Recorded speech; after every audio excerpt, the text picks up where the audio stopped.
this November on Mombasa TV.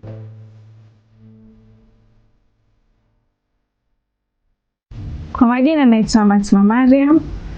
Mimi naishi mkazi wa Mombasa Likoni.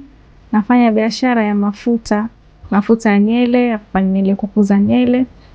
Haya mafuta mimi natengenezea nyumbani. Ukitaka kuweka order, kuna namba kwenye chupa. Ya mafuta haya nasafirisha kokote. Haya mafuta wenye viara, unaweza nipaka kwenye kiara chako asubuhi na usiku, wapaka wa massage vizuri.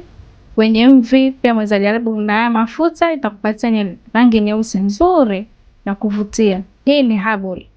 Sijatumia sijui chemicals kuchanganya, hapana. Hii yote ni herbal na mazuri sana kwenye kuumwa na vichwa. Mimi taaluma yangu niliyosomea ni hospitality and tourism management. Wala sikusomea kutengeneza bidhaa hizi za mafuta ama beauty yoyote. Lakini nimejikuta nimekifanya kitu kama hichi ambacho kimeleta tija na manufaa kwangu. Sasa mimi pia naweza imarisha vijana wenzangu, hata watu wazima wanaokuwa na kipaji cha kitu. Si lazima utegemee kitu ulichokisomea ndio kikupatie mtaji wa kila siku wako.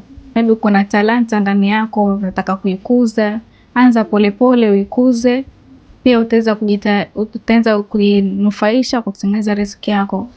Wengi wetu tunatarajia kitu tulichokisomea, maybe tulikuwa na passion, tunataka kuwa hivi, tuwe hivi. Lakini talanta yako yenyewe ndio inaweza kukukuza, ujipatie mtaji wako, yani upate manufaa zaidi kwa maisha yako, ikakusaidia uimarike kimaisha. Wewe mwenyewe kumiliki biashara yako ni bora zaidi.